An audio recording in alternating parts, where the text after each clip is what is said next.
ഈ മാറ്റ്പ്ലോട്ലിബ് ഈ ലൈബ്രറി ഉപയോഗിക്കുന്നത്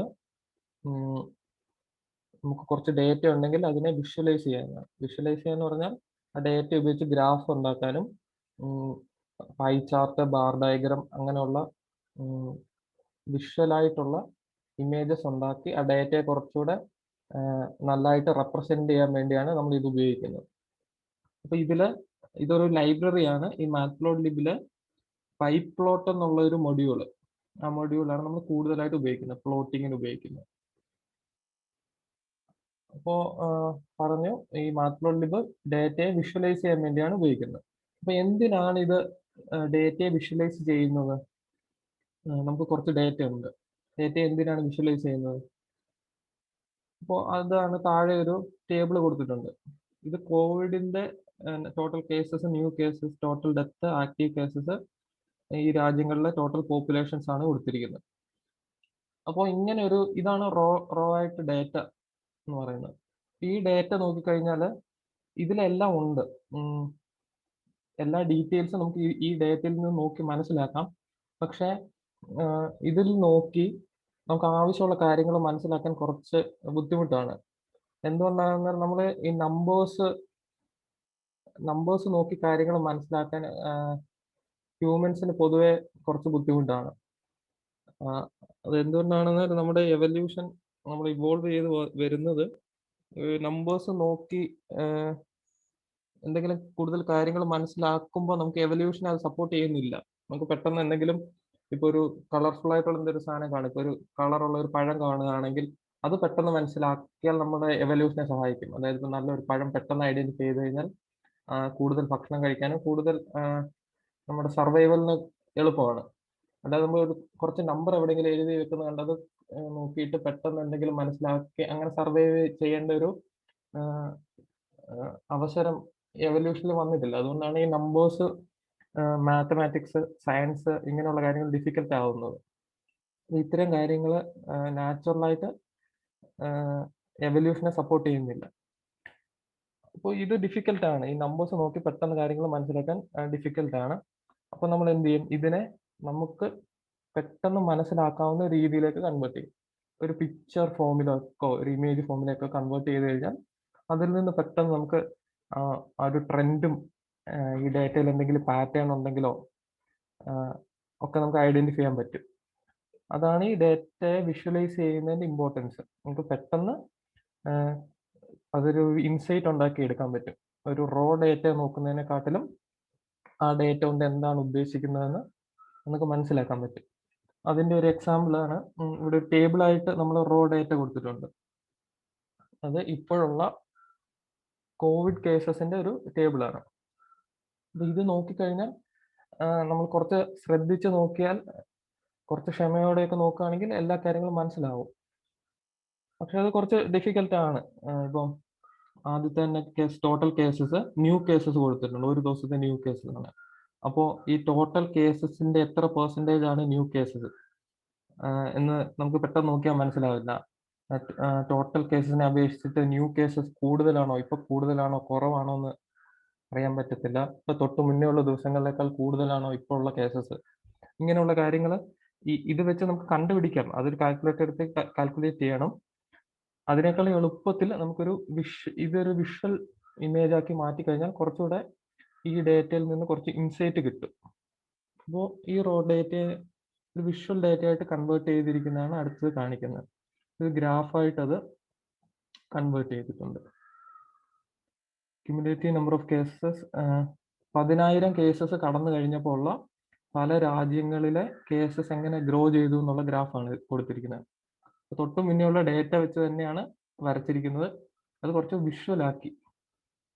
വിഷ്വലാക്കി കഴിഞ്ഞപ്പോൾ നമുക്ക് മനസ്സിലാവും. ഇപ്പോൾ തന്നെ ഈ ബ്ലൂ കളറിൽ, അതായത് ഈ ലൈൻ ഇന്ത്യയിലെ ടോട്ടൽ കേസസിന്റെ ലൈനാണ്. ഇത് കാണുമ്പോൾ തന്നെ നമുക്ക് പെട്ടെന്ന് മനസ്സിലാവും. ആദ്യം ഇതുണ്ട്, ഇത് 0-ൽ നിന്ന് ഇൻക്രീസ് ചെയ്ത് വന്ന് ഇതാണ് ഫസ്റ്റ് വേവ് എന്ന് പറയുന്നത്. നമ്മൾ കോവിഡിൽ ഫസ്റ്റ് വേവ്, ഒന്നാം തരംഗം എന്നൊക്കെ പറയുന്നത് ഇതാണ്. ഇവിടെ വരുന്നു, പിന്നെ ലോക്ക്ഡൗൺ ഒക്കെ ഏർപ്പെടുത്തുന്നു, കേസസ് കുറഞ്ഞു വരുന്നു, ഏകദേശം കേസ് കോൺസ്റ്റന്റ് ആയിട്ട് നിൽക്കുന്നു.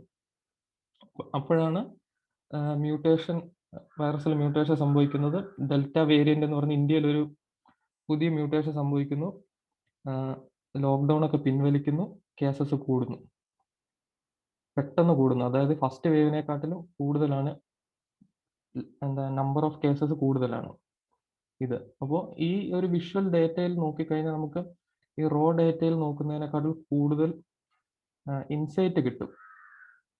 പക്ഷെ ഡീറ്റെയിൽസ് ഇച്ചിരി കുറവാണ്. ഇതിലാണെങ്കിൽ നമുക്ക് കൃത്യം എത്ര കേസസ് ഉണ്ട്, വൺസ് പ്ലേസ് വരെ നമുക്ക് അറിയാൻ പറ്റും. ഇതിപ്പോ കൃത്യമായിട്ട് ഇപ്പോൾ 8 എന്നുള്ള ഈ അവസാന ഡിജിറ്റ് വരെ നമുക്ക് അറിയാൻ പറ്റും. പക്ഷെ ഗ്രാഫിൽ നോക്കിക്കഴിഞ്ഞാൽ ഏകദേശ കണക്ക് അറിയാൻ പറ്റുള്ളൂ. പക്ഷെ കൂടുതൽ ഇൻസൈറ്റ് നമുക്ക് കിട്ടും. അതുകൊണ്ട് എന്താ ഉദ്ദേശിക്കുന്നത്, ഇവിടെ ഇങ്ങനെ ഒരു ഫസ്റ്റ് വേവ് ഉണ്ട്, സെക്കൻഡ് വേവ് ഫസ്റ്റ് വേവിനേക്കാൾ കൂടുതലാണ്, അങ്ങനെയുള്ള കാര്യങ്ങളൊക്കെ മനസ്സിലാക്കാം. അപ്പോൾ ഇതാണ് ഇതിന്റെ ഇമ്പോർട്ടൻസ്. ഒരു വിഷ്വൽ ആണെങ്കിൽ നമുക്ക് പെട്ടെന്ന് കാര്യങ്ങൾ മനസ്സിലാക്കാൻ പറ്റും. പിന്നെ ഇങ്ങനെ മാത്രമല്ല, ഗ്രാഫ് മാത്രമല്ല വിഷ്വൽ ഡേറ്റ എന്ന് പറയുന്നത്. നമുക്ക് ബാർ ഡയഗ്രം ഉപയോഗിക്കാം, പൈ ചാർട്ട്, അങ്ങനെ പല വിഷ്വൽ ഡേറ്റ ഉണ്ട്. ഇത് മുകളിലെ അതേ ഡേറ്റനെ വേറെ രീതിയിൽ റെപ്രസെന്റ് ചെയ്തിരിക്കുന്നതാണ് ഈ താഴെ കൊടുത്തിരിക്കുന്നത്. COVID-19 total number of cases ഒരു മാപ്പിൽ റെപ്രസെന്റ് ചെയ്തിരിക്കുകയാണ്. ടോട്ടൽ നമ്പർ ഓഫ് കേസസ് എവിടെയൊക്കെയാണ് കൂടുതലുള്ളത്, അതിൻ്റെ ഈ സർക്കിളിന്റെ വലുപ്പവും അതിന്റെ കളറും അനുസരിച്ച് കേസസിന്റെ നമ്പറും അതിന്റെ തീവ്രതയും കൂടുതലാണ്. അപ്പോൾ ഇങ്ങനെ നമുക്ക് റെപ്രസെന്റ് ചെയ്ത് കഴിഞ്ഞാൽ നമുക്ക് പെട്ടെന്ന് ഒറ്റ നോട്ടത്തിൽ തന്നെ എവിടെയൊക്കെയാണ് ഇത് കേസസ് കൂടുതലുള്ളത്, എത്ര കൂടുതലുണ്ട്, അങ്ങനെ നമുക്ക് മനസ്സിലാക്കാൻ പറ്റും. അപ്പോൾ ഇതാണ് ഈ വിഷ്വലൈസേഷൻ ഓഫ് ഡേറ്റയുടെ ഇമ്പോർട്ടൻസ്.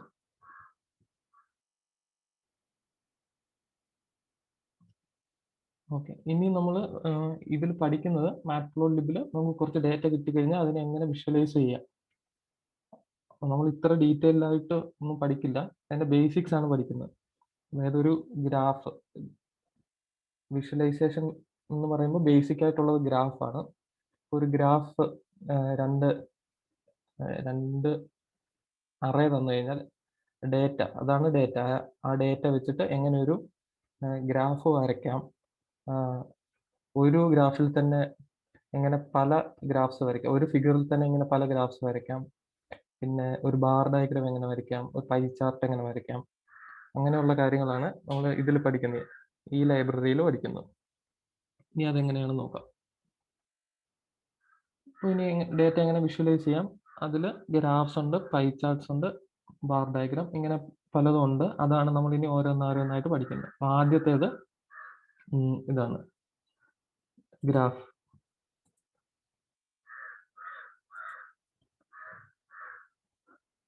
അപ്പോൾ നമ്മൾ പറഞ്ഞു ഇത് മാറ്റ്പ്ലോട്ലിബ് എന്നുള്ളത് ഒരു മൊഡ്യൂളാണ്, അല്ലെങ്കിൽ ലൈബ്രറിയാണ്. ആ ലൈബ്രറി നമ്മൾ അതിനുള്ളിലെ ഫങ്ഷൻസ് ഉപയോഗിക്കണമെങ്കിൽ അത് ഇമ്പോർട്ട് ചെയ്യണം. അത് ഇമ്പോർട്ട് ചെയ്യാനുള്ള മെത്തേഡാണ് ഇവിടെ കൊടുത്തിരിക്കുന്നത്, ഇമ്പോർട്ട് മാറ്റ്പ്ലോട്ലിബ്. ആ ലൈബ്രറിയിലെ പൈപ്ലോട്ട് എന്ന മൊഡ്യൂള് നമുക്ക് ഇമ്പോർട്ട് ചെയ്യണം. അതിനാണ് matplotlib.pyplot എന്ന് കൊടുത്തിരിക്കുന്നത്. എന്നിട്ട് അതിനെ എങ്ങനെ ഇമ്പോർട്ട് ചെയ്യണം, PLT എന്ന പേരിൽ അതിനെ ഇമ്പോർട്ട് ചെയ്യണം. അതിനാണ് AskPLT എന്ന് കൊടുത്തിരിക്കുന്നത്. അപ്പോൾ നമുക്ക് ഈ പൈപ്ലോട്ട് എന്ന ഈ മൊഡ്യൂളിലെ എന്തെങ്കിലും ഫങ്ഷൻസ് ഉപയോഗിക്കണമെങ്കിൽ പൈപ്ലോട്ട് ഡോട്ട് എന്ന് ടൈപ്പ് ചെയ്യേണ്ട, PLT ഡോട്ട് എന്ന് ടൈപ്പ് ചെയ്താൽ മതി. അതിനാണ് ഇതിന്റെ പേര് ചെറുതാക്കി റീനെയിം ചെയ്യുന്നത്. അതുപോലെ തന്നെ numpy ഉപയോഗിക്കണം. അറേസ് നമ്മൾ ഉപയോഗിക്കുന്നുണ്ട്, അതുകൊണ്ടാണ് numpy ഉപയോഗിക്കുന്നത്. ഇനി രണ്ട് അറേ നമ്മൾ ഡിഫൈൻ ചെയ്തു. എക്സ് പോയിന്റ്സ് എന്ന് പറഞ്ഞ ഒരു അറേ 1, 2, 5, 8 എന്ന നമ്പേഴ്സ് വെച്ചിട്ട് ഒരു അറേ ഡിഫൈൻ ചെയ്തു. അതുപോലെ y പോയിന്റ്സ് എന്ന് പറയുന്ന ഒരു അറേ ഡിഫൈൻ ചെയ്തു. എന്നിട്ട് ഇത് പ്ലോട്ട് ചെയ്യാനുള്ള സിന്റാക്സ് ഇങ്ങനെയാണ്. PLT, അതായത് പൈപ്ലോട്ട് എന്ന മൊഡ്യൂളിലെ പ്ലോട്ട് എന്ന ഫംഗ്ഷൻ ഉപയോഗിക്കുക. PLT dot plot x points, y points എന്ന് കൊടുത്തു കഴിഞ്ഞാൽ എക്സും വൈയും വെച്ചിട്ട് ഒരു ഗ്രാഫ് പ്ലോട്ട് ചെയ്യും. ഇങ്ങനെ കൊടുത്തു കഴിഞ്ഞാൽ പ്ലോട്ട് ചെയ്ത് മാത്രമേ ഉള്ളൂ. അത് നമ്മളെ കാണിക്കണമെങ്കിൽ PLT ഡോട്ട് ഷോ എന്ന് കൊടുക്കണം. അങ്ങനെ കൊടുത്തു കഴിഞ്ഞാൽ ആ പ്ലോട്ട് ചെയ്ത് വെച്ചിരിക്കുന്ന ആ ഫിഗർ നമ്മളെ ഡിസ്പ്ലേ ചെയ്യും. ഇതൊന്ന് റൺ ചെയ്ത് നോക്കാം. റൺ ചെയ്യുമ്പോൾ ഇങ്ങനെ കിട്ടും, എക്സും വൈയും പ്ലോട്ട് ചെയ്തിട്ട് നമുക്കൊരു ഗ്രാഫ് കിട്ടും.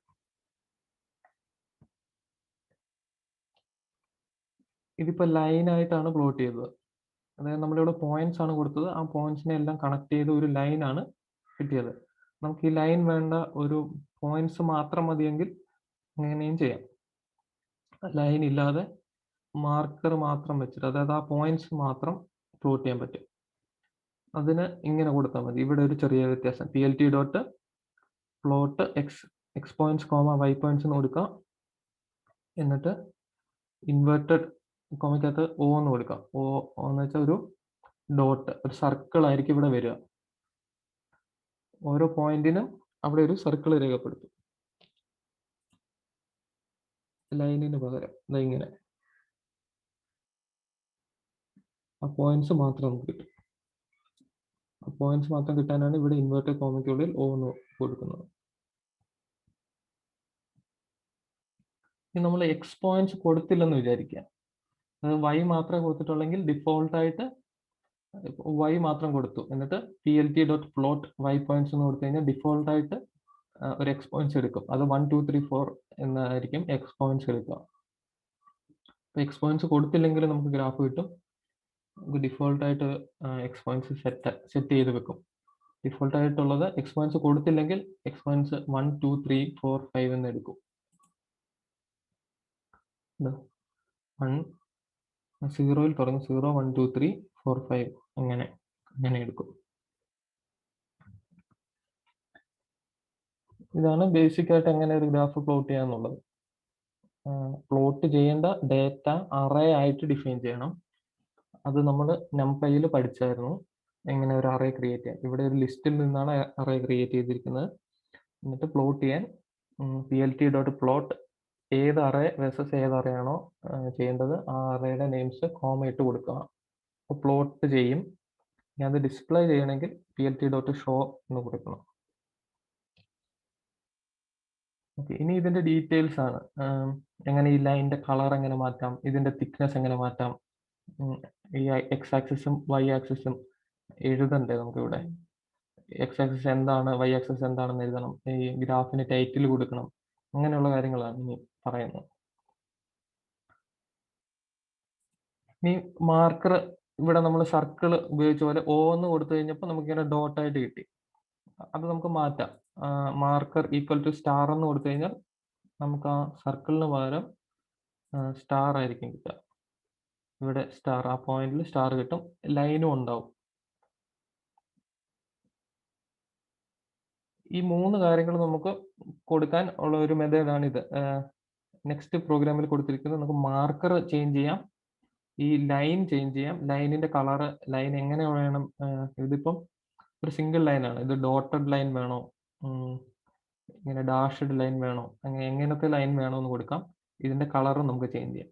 അതിനാണ് ഈ 3 വേരിയബിൾ, 3 ക്യാരക്ടേഴ്സ് നമ്മൾ കൊടുക്കുന്നത്. ഇൻവേർട്ടഡ് കോമയ്ക്കുള്ളിൽ 3 എണ്ണം കൊടുക്കണം.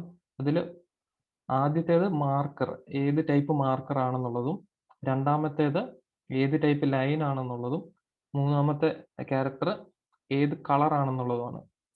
ഇങ്ങനെ കൊടുത്തു കഴിഞ്ഞാൽ O ഇങ്ങനെ ഒരു ഹൈഫൻ B എന്ന് കൊടുത്തു കഴിഞ്ഞാൽ സർക്കിൾ ആയിരിക്കും ഈ ഓരോ പോയിന്റിനെ റെപ്രസെന്റ് ചെയ്യാൻ ഉപയോഗിക്കുന്നത്. ഇത് ഒരു ലൈൻ ആയിരിക്കും, സാധാ ലൈൻ. B എന്നുള്ളത് ബ്ലൂ കളർ ആയിരിക്കും. അപ്പൊ ഇങ്ങനെ കിട്ടും. ഇത് നമുക്ക് കളർ മാറ്റാം, ബ്ലൂ മാറ്റിയിട്ട് ആറാക്കി കഴിഞ്ഞാൽ റെഡ് ആവും. O മാറ്റിയിട്ട് അവിടെ സ്റ്റാർ ആക്കി കഴിഞ്ഞാൽ ഈ പോയിന്റിന്റെ അവിടുത്തെ ഡോട്ടിന് പകരം സ്റ്റാർ ആകും. നമുക്ക് ചേഞ്ച് ചെയ്യാം. ലൈന് 2 ഇത് കൊടുത്തു കഴിഞ്ഞാൽ ഇങ്ങനെ വരും, ഡോട്ടഡ് ലൈൻ വരും. അപ്പൊ നമുക്ക് ഇതെല്ലാം ചേഞ്ച് ചെയ്യാം. എന്തൊക്കെ ചേഞ്ച് ചെയ്യാം? മാർക്കർ എന്ന് വെച്ച് കഴിഞ്ഞാൽ ആ പോയിന്റിനെ എങ്ങനെയാണ് നമ്മൾ മാർക്ക് ചെയ്യുന്നത്, ഒരു ഡേറ്റ പോയിന്റിനെ എങ്ങനെ മാർക്ക് ചെയ്യുന്നു, അത് നമുക്ക് മാറ്റാം, പലതാക്കി മാറ്റാം. അത് നമുക്ക് സെർച്ച് ചെയ്ത് കഴിഞ്ഞാൽ ഒരു ലിസ്റ്റ് കിട്ടും. ഇപ്പൊ സ്റ്റാർ കൊടുത്തു കഴിഞ്ഞാൽ എന്ത് വരും, അങ്ങനെ. അതുപോലെ തന്നെ ലൈനും ചേഞ്ച് ചെയ്യാം. ഇതുപോലത്തെ നോർമൽ ലൈൻ ഉപയോഗിക്കാം, അല്ലെങ്കിൽ ഡോട്ടഡ് ലൈൻ ഉപയോഗിക്കാം, അല്ലെങ്കിൽ നമുക്കിപ്പോൾ ഒരു ഡോട്ടും ഒരു ഹൈഫനും ഇട്ടിട്ട് അങ്ങനെയും ചെയ്യാം. ഡോട്ട് ഹൈഫൻ അല്ല, ഹൈഫൻ ഡോട്ട്. ഇങ്ങനെ, അതായത് ഒരു ഹൈഫൻ ഒരു ഡോട്ട്, ഒരു ഹൈഫൻ ഒരു ഡോട്ട്, അങ്ങനെയും നമുക്ക് അങ്ങനെ പല രീതിയിൽ ലൈൻ വരയ്ക്കാം, പല രീതിയിൽ മാർക്കർ ചെയ്യാം, പല കളേഴ്സ് ഉപയോഗിക്കാം. ജി ഗ്രീൻ ആണ്. അതുപോലെ തന്നെ ബ്ലാക്ക് ആണ് വേണ്ടതെങ്കിൽ അങ്ങനെ ഒരു കളറിന്റെ ലിസ്റ്റും നമുക്ക് സെർച്ച് ചെയ്താൽ കിട്ടും, ഏത് കളറിന് ഏത് അക്ഷരമാണ് ഉപയോഗിക്കുന്നത്. ബ്ലാക്കിന് ഉപയോഗിക്കുന്നത് കെ ആണ്. ബ്ലൂവിന് ഉപയോഗിക്കുന്നതാണ് ബി.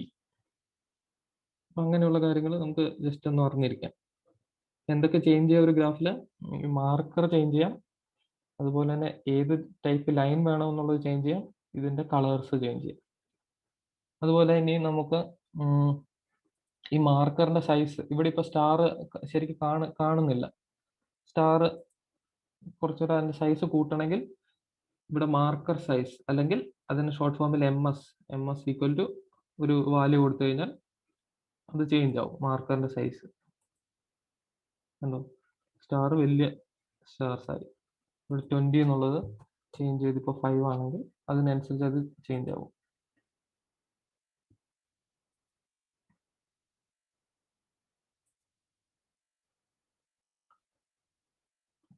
അപ്പൊ എന്തൊക്കെ ചേഞ്ച് ചെയ്യാന്ന് പറഞ്ഞു. ഇത് ഏത് ടൈപ്പ് ഡോട്ട്, ഏത് പോയിന്റിനെ മാർക്ക് ചെയ്യുന്ന ഈ സിമ്പിള് നമുക്ക് ചേഞ്ച് ചെയ്യാം, അതിനെയാണ് മാർക്കർ എന്ന് പറയുന്നത്. ഈ ലൈൻ ഏതൊക്കെ ടൈപ്പ് ആകണമെന്ന് ചേഞ്ച് ചെയ്യാം, അതുപോലെ തന്നെ കളർ ചേഞ്ച് ചെയ്യാം. ഇനിയിപ്പോൾ പറഞ്ഞത് മാർക്കറിന്റെ സൈസ് ചേഞ്ച് ചെയ്യാം. അതുപോലെ തന്നെ ലൈനിന്റെ സ്റ്റൈല് നമ്മൾ പറഞ്ഞു ഓൾറെഡി. ലൈനിന്റെ സ്റ്റൈല് 3 എണ്ണം കൂടെ ഒരുമിച്ച് ചേഞ്ച് ചെയ്യാൻ ഈ ഒരു ഫോർമാറ്റിൽ ഉപയോഗിക്കാം. മാർക്കർ ഏത് ടൈപ്പ് വേണം, ലൈന്, കളർ. അല്ലെങ്കിൽ സെപ്പറേറ്റ് ആയിട്ട് ലൈൻ മാത്രം ചേഞ്ച് ചെയ്താൽ മതിയെങ്കിൽ ലൈൻ സ്റ്റൈൽ എന്ന് കൊടുത്തിട്ട് അല്ലെങ്കിൽ LS എന്ന് എഴുതുക, അല്ലെങ്കിൽ ലൈൻ സ്റ്റൈൽ, ഇതിൽ രണ്ടിൽ ഏതെങ്കിലും ഒന്ന് എഴുതി ഈക്വൽ ടു ഇവിടെ എന്ത് കൊടുക്കുന്നോ ആ രീതിയിലുള്ള ലൈൻ വരും. ഡോട്ടഡ് ആണെങ്കിൽ ഡോട്ടഡ് ലൈൻ. ലൈൻ സ്റ്റൈലും ചേഞ്ച് ചെയ്യാം. ഇതിനൊക്കെ ഒരു ടേബിൾ ഉണ്ട്. അതായത് line style equal to dotted എന്ന് കൊടുത്തു കഴിഞ്ഞാൽ എങ്ങനെ വരിക, നോർമൽ എന്ന് കൊടുത്തു കഴിഞ്ഞാൽ എങ്ങനെ വരുന്നത്, അങ്ങനെ ഒരു ടേബിൾ ഉണ്ട്. അത് നമുക്ക് ഏതെങ്കിലും ഒരു രീതിയിൽ ഗ്രാഫ്, ഒരു പർട്ടിക്കുലർ രീതിയിൽ തന്നെ ഗ്രാഫ് വരയ്ക്കണമെന്ന് ആരെങ്കിലും പറയുകയാണെങ്കിൽ അത് സെർച്ച് ചെയ്തിട്ട് അതിവിടെ ഉപയോഗിച്ചാൽ മതി. ലൈൻ സ്റ്റൈൽ, ആ ലൈൻ സ്റ്റൈൽ ഉപയോഗിച്ചാൽ മതി. സാധാ കേസിൽ നമ്മൾ ഇതാണ് ഉപയോഗിക്കുക, നോർമൽ സാധാ ലൈൻ.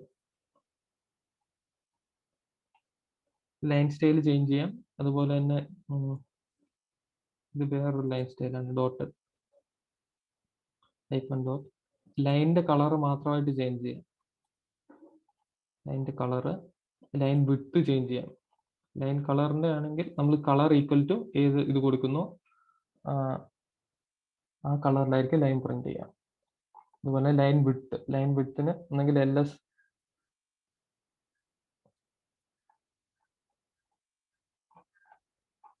ലൈൻ വിഡ്ത്ത് LS അല്ല LW ആണ്.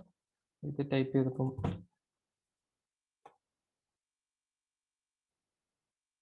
ലൈൻ വിഡ്ത്ത് തന്നെ ടൈപ്പ് ചെയ്തിട്ട് ഈക്വൽ ടു എത്രയാണെന്ന് കൊടുത്തു കഴിഞ്ഞാൽ ഇതിന്റെ തിക്നെസ്, ഈ ലൈനിന്റെ തിക്നെസ് നമുക്ക് ചേഞ്ച് ചെയ്യാൻ പറ്റും.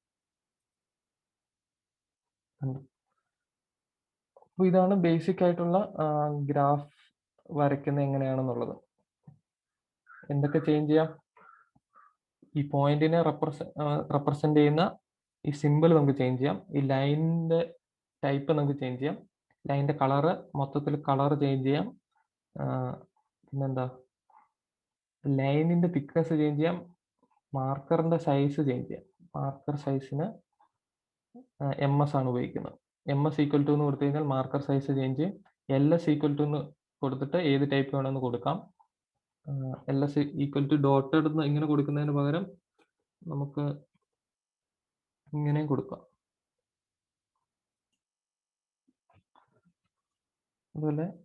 അതുപോലെ തന്നെ ലൈൻ കളർ പറഞ്ഞു, ലൈൻ വിഡ്ത്ത് ചേഞ്ച് ചെയ്യാം. ഇത്രയും കാര്യങ്ങൾ നമുക്ക് ചേഞ്ച് ചെയ്യാം. Marker type, line type, colour, ഇതാണ് ബേസിക് ആയിട്ടുള്ളത്. Marker type, line type, colour. പിന്നെ ഉള്ളത് മാർക്കർ സൈസും ലൈൻ വിഡ്ത്തും. ഇങ്ങനെ 5 എണ്ണമാണ് നമ്മൾ സാധാരണ ചേഞ്ച് ചെയ്യാറുള്ളത്. ഇതിൽ കൂടുതൽ ഉണ്ട്. നമുക്ക് ഇത് എങ്ങനെ വേണമെങ്കിലും കസ്റ്റമൈസ് ചെയ്യാം. ഒരു ഗ്രാഫ് നമുക്ക് വേണ്ട രീതിയിലേക്ക് മാറ്റിയെടുക്കാൻ പറ്റും. ഈ പ്രോപ്പർട്ടീസ് ഒക്കെ ചേഞ്ച് ചെയ്ത്. ഓക്കെ, ഇതാണ് ബേസിക് ആയിട്ടുള്ള കാര്യങ്ങൾ. ഇനി നമുക്ക് ചെയ്യേണ്ടത് ഇവിടെ എക്സ് ആക്സിസ് എന്താണെന്ന് എഴുതണം, വൈ ആക്സിസ് എന്താണെന്ന് എഴുതണം, ഇവിടെ ടൈറ്റിൽ, ഗ്രാഫിന് ടൈറ്റിൽ എങ്ങനെ കൊടുക്കാം, അങ്ങനെയുള്ള കാര്യങ്ങളൊക്കെയാണ്. അതിനെയാണ് ലേബൽസ് എന്ന് പറയാം. ലേബൽസ് എന്ന് വെച്ച് കഴിഞ്ഞാൽ ഒരു ഗ്രാഫിന്റെ സൈഡിൽ എക്സ് ആക്സിസ് എന്താണ്, ഇപ്പൊ എക്സ് ആക്സിസ് ടൈം ആണെങ്കിൽ ടൈം എന്ന് എഴുതില്ലേ. അപ്പോൾ ടൈം വേഴ്സസ് ആംപ്ലിറ്റ്യൂഡ് ആണെങ്കിൽ വൈ ആക്സിസിന്റെ അവിടെ ആംപ്ലിറ്റ്യൂഡ് എന്നും എക്സ് ആക്സിസിന്റെ അവിടെ ടൈം എന്ന് എഴുതും. എൻ്റെ title time versus amplitude graph എന്ന് കൊടുക്കും. അങ്ങനെ കൊടുക്കാൻ എങ്ങനെയാണെന്നുള്ളതാണ്. ഇവിടെ വരെയുള്ള കാര്യങ്ങൾ നമ്മൾ പറഞ്ഞതാണ്. ഒരു എക്സ് എന്നുള്ള ഒരു അറേ ക്രിയേറ്റ് ചെയ്തു, വൈ എന്നുള്ള ഒരു അറേ ക്രിയേറ്റ് ചെയ്തു, എന്നിട്ട് അത് പ്ലോട്ട് ചെയ്തു. ഇവിടെ വരെയുള്ള കാര്യം പറഞ്ഞു. പിന്നെ ഷോ, അത്രേ നമ്മൾ ഇതുവരെ പറഞ്ഞുള്ളൂ. ഇനി ടൈറ്റിൽ കൊടുക്കണമെങ്കിൽ ഇങ്ങനെയാണ്, PLT ഡോട്ട് ടൈറ്റിൽ എന്ന് കൊടുക്കുക, ബ്രാക്കറ്റിനുള്ളിൽ ഇൻവേർട്ടഡ് കോമയ്ക്കുള്ളിൽ എന്ത് കൊടുക്കുന്നു അത് ടൈറ്റിലായിട്ട് വരും, ഗ്രാഫിന്റെ ടൈറ്റിൽ. എക്സ് ലേബൽ എന്ന് കൊടുത്തിട്ട് എന്ത് കൊടുക്കുന്നു അത് എക്സ് ആക്സിസിന്റെ അവിടെ എഴുതി കാണിക്കും. വൈ ലേബൽ എന്ന് കൊടുത്തിട്ട് എന്ത് കൊടുക്കുന്നു അത് വൈ ആക്സിസിന്റെ അവിടെ എഴുതി കാണിക്കും. ഇതൊന്ന് റൺ ചെയ്ത് നോക്കാം. ഇങ്ങനെ സ്പോർട്സ് വാച്ച് ഡേറ്റ, ആവറേജ് പൾസും എത്ര കലോറീസ് ബേൺ ആയി എന്നുള്ളതും കൂടെയുള്ള ഗ്രാഫാണ്. ഇങ്ങനെ ടൈറ്റിലും ലേബൽ, ഇതിനെ ലേബൽസ് എന്നാണ് പറയുക ഇവിടെ എഴുതുന്നത്. അത് കൊടുക്കാനുള്ള രീതി PLT ഡോട്ട് എക്സ് ലേബൽ എന്ന് കൊടുത്തിട്ട് ഇൻവേർട്ടർ കോമയ്ക്കുള്ളിൽ എന്ത് കൊടുക്കുന്നു അത് അവിടെ വരും. വൈ ലേബൽ എന്ന് കൊടുത്തിട്ട് എഴുതി കഴിഞ്ഞാൽ അത് വൈ ആക്സിസിന്റെ അവിടെ വരും. ഇനി നമുക്ക് ഈ ലേബലിന്റെ ഫോണ്ട് ചേഞ്ച് ചെയ്യാം. ഇതിപ്പോ വളരെ ചെറുതായിട്ടാണ് എഴുതിയിരിക്കുന്നത്, കാണാൻ തന്നെ പ്രയാസമാണ്. അത് നമുക്ക് ചേഞ്ച് ചെയ്യാം. അത് ചേഞ്ച് ചെയ്യാൻ നമുക്ക് ഫോണ്ട് എന്ന് പറഞ്ഞൊരു ഓപ്ഷൻ ഉണ്ട്.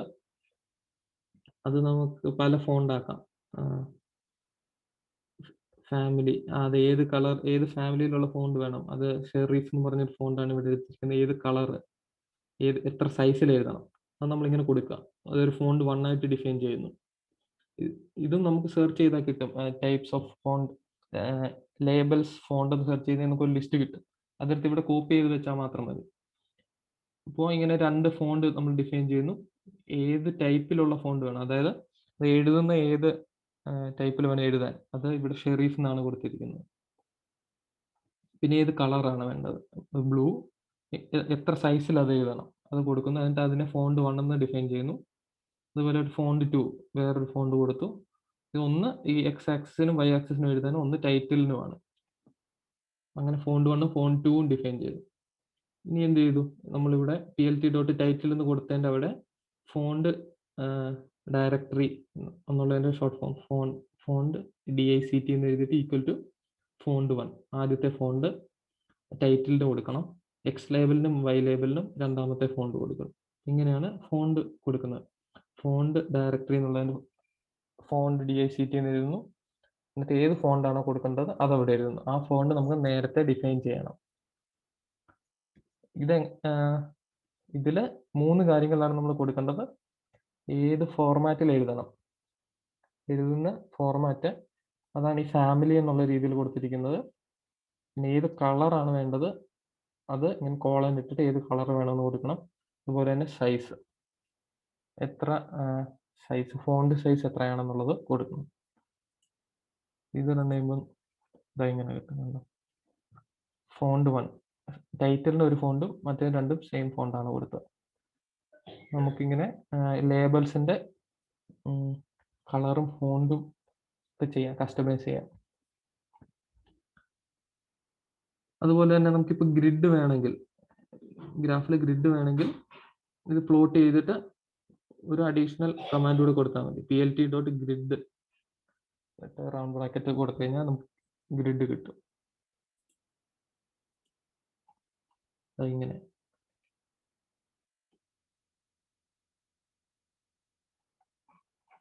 ഇതുവരെ പറഞ്ഞത് ഒന്നുകൂടെ പറയാം. ബേസിക് ആയിട്ട് ഗ്രാഫ് പ്ലോട്ട് ചെയ്യാന്ന് പറഞ്ഞു. PLT dot plot x comma y എന്ന് കൊടുത്തു കഴിഞ്ഞാൽ ഗ്രാഫ് കിട്ടും. എന്നിട്ട് ആ ഗ്രാഫിന്റെ എന്തൊക്കെ ചേഞ്ച് ചെയ്യാം, ആ മാർക്കർ എന്ന് വെച്ചാൽ നമ്മൾ പോയിന്റ് മാർക്ക് ചെയ്യുന്നത് അതിൻ്റെ ടൈപ്പ്, ലൈനിൻ്റെ ടൈപ്പ്, അതിൻ്റെ രണ്ടിൻ്റെ കളറ്, പിന്നെ മാർക്കർ സൈസ്, ലൈൻ വിഡ്ത്ത് ഇത്രയും ചേഞ്ച് ചെയ്യാം. പിന്നെ ലേബിൾസ്, അതായത് എക്സ് ലേബിളും വൈ ലേബിളും എന്തൊക്കെ കൊടുക്കാം, അതെങ്ങനെ കൊടുക്കാം. plt.x ലേബിൾ, plt.y ലേബിൾ, എൻ്റെ ഇൻവേർട്ടഡ് കോമിക്കകത്ത് എന്ത് കൊടുക്കുന്നു അത് എക്സ് ലേബിളും വൈ ലേബിളായിട്ട് വരും. ടൈറ്റിൽ plt.title എന്ന് കൊടുത്തു കഴിഞ്ഞാൽ അത് വരും. ഇനി അതിൻ്റെ ഫോണ്ട് നമുക്ക് മാറ്റാം. ഫോണ്ട് മാറ്റാൻ നമ്മൾ ഏത് ഫോണ്ടാണോ വേണ്ടത് അത് നമുക്ക് ഫോണ്ടായിട്ട് ഡിഫൈൻ ചെയ്യുന്നു. ഒരു ഡിക്ഷണറി ആയിട്ട് ഡിഫൈൻ ചെയ്യുന്നു. ഇത് ഡിക്ഷണറി ആണ്, കേർലി ബ്രാക്കറ്റ് ആണ്. അപ്പോൾ അത് ഫാമിലി എന്നുള്ളത് ആദ്യം കൊടുത്തിട്ട്, ഫാമിലി എന്ന് വെച്ചാൽ ഏത് ഫോണ്ട് ടൈപ്പാണ് നമുക്ക് വേണ്ടത്, ഏത് രീതിയിലാണ് ഇത് എഴുതേണ്ടത് എന്നുള്ളതാണ്. അത് പലതും ഉണ്ടാവും, ലെക്സിക്കൻ അങ്ങനെയൊക്കെ ഇല്ലേ.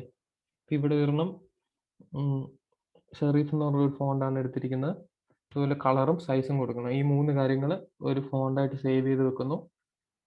എന്നിട്ട് ഈ ലേബൽ കൊടുക്കുമ്പോൾ FONTDICT എന്ന് എഴുതിയിട്ട് ഈക്വൽ ടു ഏത് ഫോണ്ടാണ് വേണ്ടത് അത് കൊടുത്തു കഴിഞ്ഞാൽ അത് ഫോണ്ട് വരും. ഗ്രിഡ് വേണമെങ്കിൽ plt.grid ബ്രാക്കറ്റ് കൊടുത്തു കഴിഞ്ഞാൽ ഗ്രിഡ് കിട്ടും.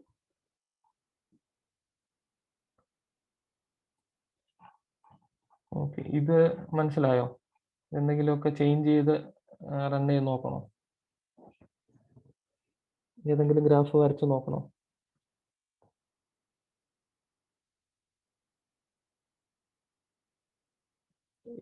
ഇത് ഞാൻ ഇത്ര സ്പീഡിൽ പറയുന്നത്, ഇത് നമുക്കിങ്ങനെ ഓർത്തിരിക്കേണ്ട കാര്യമില്ല. ഇപ്പൊ എങ്ങനെയാണ് ടൈറ്റിൽ ആഡ് ചെയ്യുന്നത് എന്നൊന്നും ക്വസ്റ്റ്യൻ ആയിട്ട് ചോദിക്കില്ല. ഇത് നമ്മൾ ഗ്രാഫ് വരയ്ക്കുമ്പോൾ, വേറെ പ്രോഗ്രാം എഴുതുമ്പോൾ, ഇപ്പോൾ ഗ്രാഫ് വരയ്ക്കേണ്ടി വരുമ്പോൾ, ഇപ്പോൾ ഒരു പ്രൊജക്ടൈൽ മോഷൻ്റെ പ്രോഗ്രാം എഴുതാം. ഇപ്പോൾ പ്രൊജക്ടൈൽ മോഷൻ്റെ ഗ്രാഫ് വരയ്ക്കണം. ഗ്രാഫ് വരയ്ക്കുമ്പോഴാണ് നമ്മൾ എങ്ങനെയാണ് ഗ്രാഫ് വരയ്ക്കുന്നത്, എങ്ങനെയാണ് ടൈറ്റിൽ കൊടുക്കുന്നത്, എക്സ് ആക്സും വൈ ആക്സും എങ്ങനെ കൊടുക്കണം, ഇതിൻ്റെ ഗ്രാഫ് വരയ്ക്കുമ്പോൾ ലൈൻ നമുക്ക് ഡോട്ടഡ് ലൈൻ മതി, അപ്പോൾ അതെങ്ങനെ ചേഞ്ച് ചെയ്യാം, അങ്ങനെ ഉള്ളപ്പോഴാണ് നമ്മൾ ഇത് ഉപയോഗിക്കുന്നത്. അല്ലാതെ ഇത് കാണാതെ പഠിച്ച് വെക്കേണ്ട ആവശ്യമില്ല. ഒരു പ്രോഗ്രാം എഴുതുമ്പോൾ ഗ്രാഫ് വരയ്ക്കേണ്ട അവസരം വരുമ്പോൾ എങ്ങനത്തെ ഗ്രാഫാണ് നമുക്ക് വേണ്ടത്, അപ്പോൾ അങ്ങനെയുള്ള ഗ്രാഫ് കിട്ടാൻ എന്താണ് ചെയ്യേണ്ടതെന്ന് നമ്മൾ അറിഞ്ഞിരിക്കണം. അതിനുവേണ്ടിയാണ് ഇത് പറയുന്നത്.